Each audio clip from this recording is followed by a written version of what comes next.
దొంగే దొంగ దొంగ అన్నట్టు చంద్రబాబు నాయుడు గారిలా నేను అబద్ధాలు చెప్పలేనంటున్న జగన్ రెడ్డిని చూసి నవ్వాలో ఏడవాలో అర్థం కాని పరిస్థితి వాళ్ళ ఆంధ్రప్రదేశ్ ప్రజలది. జగన్ రెడ్డి శుద్ధబస్సులకు అలా మాట్లాడటానికి కారణం ఏంటి? ఎవరిని ఇంకా మభ్య పెడదామని చూస్తున్నాడు. దీని మీద పూర్తిగా విశ్లేషించుకు మనతో పాటు సోషల్ యాక్టివిస్ట్ శ్రీలీల గారు ఉన్నారు. వారిని అడిగి మరిన్ని విశేషాలు తెలుసుకుందాం. నమస్తే అండి. నమస్తే. జగన్మోహన్ రెడ్డి వ్యవహారాలు చూస్తున్నారు. దొంగే దొంగ దొంగ అన్నట్టు చంద్రబాబు నాయుడు గారిలా నేను అబద్ధాలు చెప్పలేను అంటున్నాడు. ఆ మనిషికి అబద్ధం తప్ప నిజం అంటే ఏంటో తెలియదు. నిజానికి అర్థం కూడా తెలియదు ఆ మనిషికి. అలాంటి వ్యక్తి అలా మాట్లాడుతుంటే ప్రజలంతా నవ్వుకుంటున్నారు. దాన్ని మీరు ఎట్లా విశ్లేషిస్తారు? జగన్మోహన్ రెడ్డి గారు ఈయన గురించి చెప్పుకోవాలంటే నిజంగా అసలు ఎన్ని రోజులైనా చెప్పుకోవచ్చు. అన్నీ ఉన్నాయి. మరి ఏ విధంగా చెప్పగలుగుతున్నారో అర్థం కావట్లేదు. కానీ అబద్ధం చెప్పటం చేత కాదు అనేది నిజంగా అసలు అబద్ధం ఆడినా అతికినట్లు ఉండాలన్న దానికి ఇది చెప్పుకోవచ్చు. మరి అబద్ధం ఆడినా కూడా అతికినట్లు ఉండాలి, అది కూడా చేతగానినట్లు కనిపిస్తుంది జగన్మోహన్ రెడ్డి గారి మాటలు.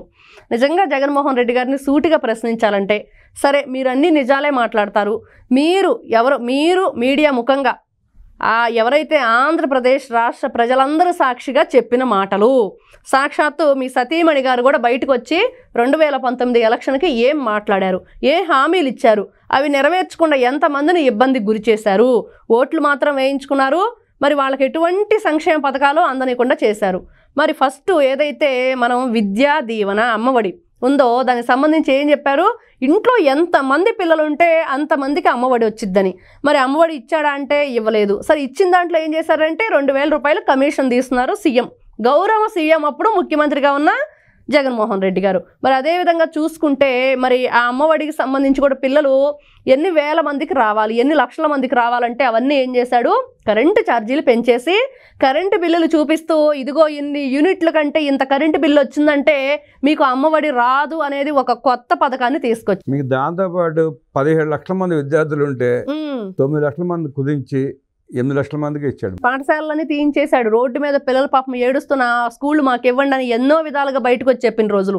మరి ఇవన్నీ చూస్తుంటే జగన్మోహన్ రెడ్డి గారికి అబద్ధాలు చెప్పటం చేత కాదు.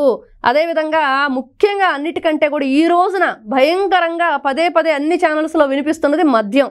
మరి మద్యాన్ని ఆ రోజు లేకుండా చేస్తాను, అసలు అక్కయ్యలు చెల్లెళ్ళు అమ్మమ్మలు ఎక్కడా కూడా మీ భర్తలు మద్యం జోలికి వెళ్లకుండా నేను చేస్తానని చెప్పేసి అదే మద్యాన్ని ఏ విధంగా ఏరులై పారించారు, అదే మద్యాన్ని ఏ విధంగా చీప్ లిక్కర్ తయారు చేసి వాళ్ళ ప్రాణాలతో వీళ్ళు చెలగాటాలు ఆడారు. ఇవన్నీ చూసుకుంటా ఉంటే జగన్మోహన్ రెడ్డి గారికి అబద్ధం ఆడటమే చేత కాదు. అదేవిధంగా చూసుకుంటే రైతులు, ఇక్కడ మొన్న పాపం రైతుల్ని నేను ఆదుకుంటాను, మళ్ళీ నేను అధికారంలోకి వస్తాను, ఉన్న ఆ 4 కూడా లేకుండా చేస్తాను భూములు. ఈరోజు చూస్తే ఆయన ఏదైతే పాస్ పుస్తకాలు ఉంటాయో వాటి మీద జగన్మోహన్ రెడ్డి గారి ఫోటోలు, ఎక్కడైతే మనం చూస్తే డొంక రాళ్ళు అక్కడ ఉంటాయో ఆ రాళ్ల మీద కూడా ఈయన ఫోటోలు. మరి ఈయన ఫోటోలు వేసుకుని ఏం చేస్తాడంటే ఈ భూమి నాదేనని చెప్పేసి తాకట్టు పెట్టుకుంటాడు. మరి అదేవిధంగా చూస్తే రైతులకి రైతు భరోసా కానివ్వండి, లేకపోతే క్రాప్ ఇన్సూరెన్స్, మరి దీనికి సంబంధించి క్రాప్ ఇన్సూరెన్స్ ఎంతమందికి చేయించాడు జగన్మోహన్ రెడ్డి గారు అంటే ఎక్కడ రాష్ట్ర వ్యాప్తంగా 5 సంవత్సరాలు ఆయన పరిపాలనలో 3కి. అసలు ఇది ఇంకా ఘోరం. మరి ఏ విధంగా మరి రాష్ట్రంలో రైతుల్ని ఆదుకుంటానని చెప్పి జగన్మోహన్ రెడ్డి గారు చెప్తున్నారు. మరి మిర్చి రైతులు మనం చూసాం, మీకు ధాన్యం బకాయిలు 18 కోట్లు ఎగ్గొట్టి పారిపోయాడు. మరి ఇవన్నీ కూడా కుటుంబ ప్రభుత్వం వస్తూ ఒక్కొక్కటిగా తీర్చుకుంటూ మరి అదేవిధంగా వీళ్ళు సర్వనాశనం చేసిన ఆంధ్రప్రదేశ్ని కాపాడుకుంటూ వస్తూ ఇంకొక వైపు మళ్ళీ వీళ్ళు అసలు జగన్మోహన్ రెడ్డి గారు అధికారంలోకి వచ్చాక ఎన్ని రోజులకి సంక్షేమ పథకాలు స్టార్ట్ చేశారు, 1.5-2 ఏళ్లకు ఆయన స్టార్ట్ చేశారు. అదేవిధంగా మరి అందరికి కూడా పెన్షన్ నేను ఇదిగో 1000 రూపాయలు పెంచేస్తానన్నారు. ఎప్పుడు పెంచారు మీరు? అరే నేను 250 పెంచుకుంటా పోతానని చెప్పారు. మరి ఇవన్నీ ఒక్కొక్కటిగా చూస్తుంటే జగన్మోహన్ రెడ్డి గారికి అబద్ధం ఆడటం చేత కాదు. మరి అదేవిధంగా చూసుకుంటే కరెంటుకు సంబంధించి మరి కరెంటు బిల్లులు ఎందుకు పెంచారు మీరు? ఆ కరెంటు బిల్లులు ఇప్పుడు మళ్ళీ కూటమి ప్రభుత్వం మీద రుద్దుతున్నారు. మరి ఫ్రీ కరెంటు ఎవరు ఎన్టీ రామారావు గారు ప్రవేశపెట్టిన ఫ్రీ కరెంటు రైతుల కోసం మీరు ఆ మీటర్లని ఎందుకు తీయించేశారు, వాళ్ళకి ఫ్రీ కరెంటు ఎందుకు లేకుండా చేశారు? మరి రైతుల్ని ఏ విధంగా నేను ఆదుకుంటానని చెప్తున్నారు జగన్మోహన్ రెడ్డి గారు? మరి ఈ విధంగా చూసుకుని నిజంగా జగన్మోహన్ రెడ్డి గారికి అబద్ధం ఆడటం చేత కాదనే చెప్పుకోవాలి. ఈ విధంగా ప్రతి ఒక్కరి విషయంలో డ్వాక్రా మహిళల ఏదైతే అక్కడ సొమ్ము ఉందో వాళ్ళు పొదుపు సొమ్ము, దానికోసం ఈయన ఎందుకు ఎంక్వైరీ చేయించాడు? మరి ఆ డ్వాక్రా డబ్బుల్ని ఏ విధంగా దోచుకోవాలని ప్రయత్నం చేశాడు? వాడేసుకున్నాడు, మొత్తం తీసేసుకున్నాడు. ఓకే.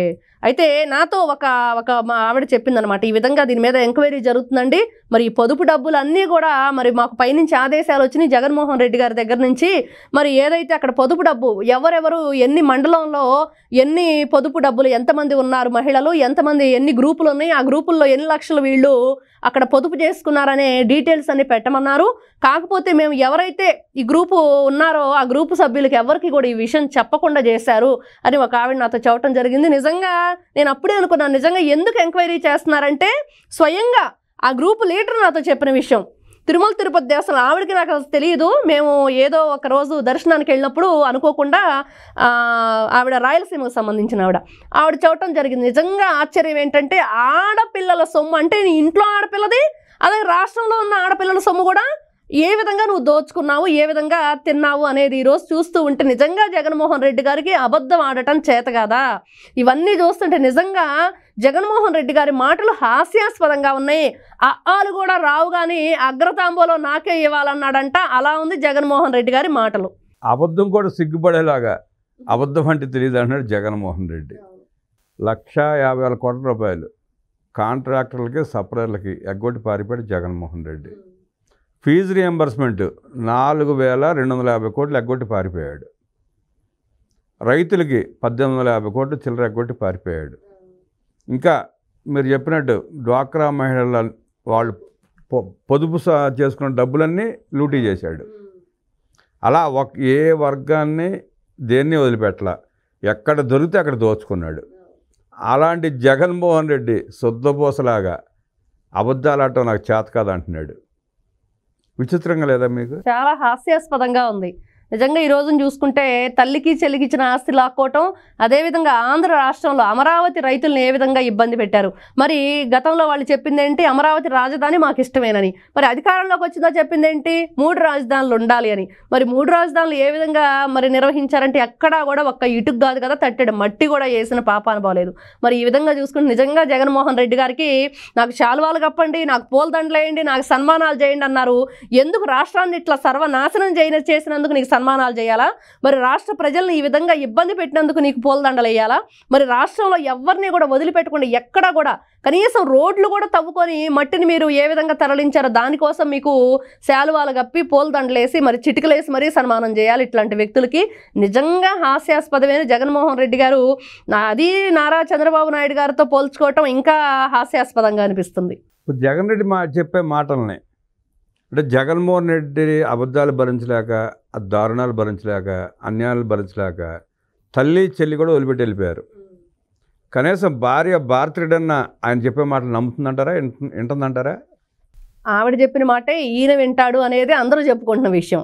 ఎందుకంటే ఈయన ఏ విధంగా మాట్లాడినా ఎన్ని చేసినా అవన్నీ కూడా భారతీరెడ్డి గారు ఏది చెప్తే అది చెయ్యాల్సిందే తప్పించి ఈయనకంటూ కేవలం ప్రజల ముందు మాట్లాడటం కోసం మనం చూసాం. స్క్రిప్ట్ పెట్టుకొని ఎదురుగా పేపర్ ఏ చిన్న మాట మాట్లాడాలన్నా కూడా ఏ విధంగా ఆయన చూసి మాట్లాడతారు అని. మరి ఈ విధంగా మాట్లాడుతున్న జగన్మోహన్ రెడ్డి గారు ఈ రోజున ఆంధ్ర రాష్ట్రం గురించి ఇప్పుడు కూటమి ప్రభుత్వం గౌరవ ముఖ్యమంత్రి నారా చంద్రబాబు నాయుడు గారికి నాకు పోలిక లేదని చెప్పుకోవటం గురించి నిజంగా ఇవన్నీ కూడా ఎలా ఉన్నాయి అంటే వినేవాళ్లకు అంటే చెప్పేవాడు ఉంటే వినేవాడు లోకు అన్నట్లుగా జగన్మోహన్ రెడ్డి గారు చెప్తూ ఉంటే జనాలు వింటూ ఉండాలి. ఎవరైతే ఆ పార్టీ ఎవరైతే నాయకులు కార్యకర్తలు వాళ్ళు తానా తందానా అనుకుంటూ వాళ్ళకు వాళ్ళు పొగుడుకుంటూ ఉండటమే తప్పించి ఎవరు వినే పరిస్థితిలో లేరని 11కు పరిమితమైనప్పుడే తెలుస్తుంది మనకి. పట్టాదారు పాస్ పుస్తకాల మీద జగన్ రెడ్డి మీద ఫోటో ఉందని చెప్పి మీరు గమనించుంటారు. ఆ రైతులంతా చీకొట్టి తలకాయలు బాదుకున్న పరిస్థితి. కూటమి ప్రభుత్వం వచ్చినాక స్వచ్ఛందంగా చాలామంది ఆ పట్టాదారు పాస్ పుస్తకాలు పారేసి కొత్తవి అప్లై చేసుకున్నారు. ఇప్పుడు కొత్తగా సాక్షి వక్రాక్షి పట్టాదారు పాస్ పుస్తకాల మీద ఏడుస్తూ ఉంది. ఆ పట్టాదారు పాస్ పుస్తకాల మీద జగన్మోహన్ రెడ్డి బొమ్మ తీసేసి వైసీపీ రంగులు మార్చి ప్రభుత్వ రాజముద్రకు వేయాలని చెప్పి కూటమి ప్రభుత్వం నిర్ణయం తీసుకుంది. ఈ క్రమంలో పట్టాదారు పాస్ పుస్తకాలు వాపసు తీసుకునివ్వటని చెప్పి సాక్షి ఏడుస్తూ ఉంది. దాన్ని ఎట్లా చూస్తారు?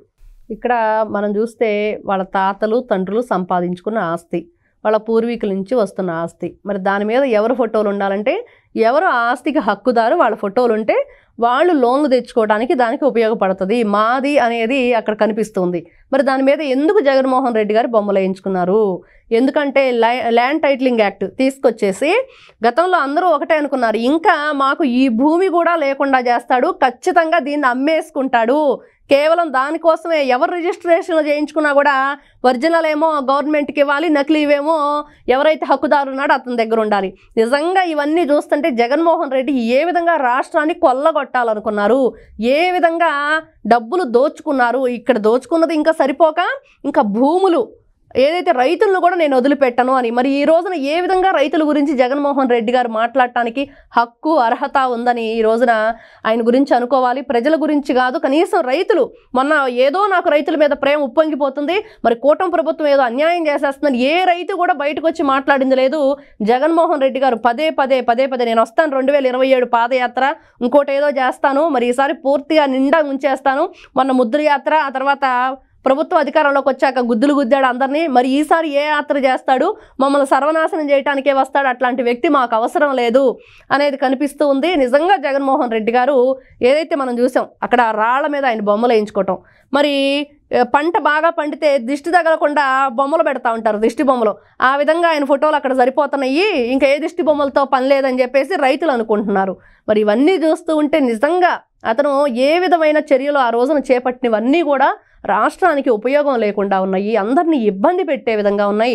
ఇట్లాంటివన్నీ కూడా మీరు చేయటం వల్లనే 11కు పరిమితమై పక్కన కూర్చున్నారు, ప్రతిపక్ష హోదా కూడా లేకుండా అనేది మనకు అర్థమవుతుంది. ఇక్కడ రేపో మాపో జైలుకి వెళ్ళే జగన్ రెడ్డి 20 ఏళ్ల పాదయాత్ర చేస్తానంటాన్ని మళ్ళీ వచ్చి మీ నెత్తిన చేతులు పెడతాను అనడాన్ని ప్రజలు నమ్ముతున్నారంటారా? ఖచ్చితంగా నమ్మరు. ఆల్రెడీ చూశారు ఒకసారి, అసలు ఏమీ తెలియనప్పుడు 16 నెలలు జైల్లో ఉండి వచ్చిన వ్యక్తికి అధికారం ఇవ్వటమే అక్కడ అసలు వాళ్ళ చేసిన ఏదైతే భస్మాసుర హస్తం అంటామో అది పెట్టుకున్నట్లు అయిపోయింది. మరి అవన్నీ చూసిన తర్వాత కూడా మళ్ళీ ఇంకేదో నేను వస్తాను, ఇంకేదో చేస్తాను అన్నదానికి నిజంగా ఈ రోజున ప్రజలు ఖచ్చితంగా నమ్మే ప్రసక్తే లేదు. అదేవిధంగా ఈ రోజున వాళ్ళు కోరుకుంటుంది ఏంటి కూటమి ప్రభుత్వాన్ని అంటే, మేము ఎన్ని విధాలుగా 19 to 24 వరకు ఇబ్బందులు గురయ్యాము, మా ఆస్తులు పోగొట్టుకున్నాము, ఎంతమంది మరి ఆస్తి వీళ్ళు తీసేసుకొని కబ్జాలు చేస్తే భూమి మరి ఎంతమంది ఆత్మహత్యలు చేసుకున్నారు, వీటన్నిటి మీద కూడా చర్యలు తీసుకోండి, ఇట్లాంటి వ్యక్తులు రాష్ట్రానికి చేటు కాబట్టి ఇట్లాంటి వ్యక్తులు అసలు బయట ఉండటానికి కూడా అర్హత లేదు అని కోరుకుంటున్న ప్రజలు ఇంకా ఏ విధంగా వీళ్ళు మళ్ళీ కూడా ప్రజల్లోకి వస్తాను, లేకపోతే నేను మళ్ళీ ముఖ్యమంత్రిని అవుతానని చెప్పుకుంటున్నారో అర్థం కాని పరిస్థితి. ప్రజలైతే ఎక్కడా కూడా యాక్సెప్ట్ చేయట్లేదు. ప్రజలు యాక్సెప్ట్ చేయని జగన్మోహన్ రెడ్డి ముఖ్యమంత్రి కాదు కదా, వార్డు కౌన్సిలర్ కూడా కాలేడు అంటూ విశ్లేషించిన శ్రీలీల గారికి ధన్యవాదాలు తెలియజేస్తూ నమస్కారం.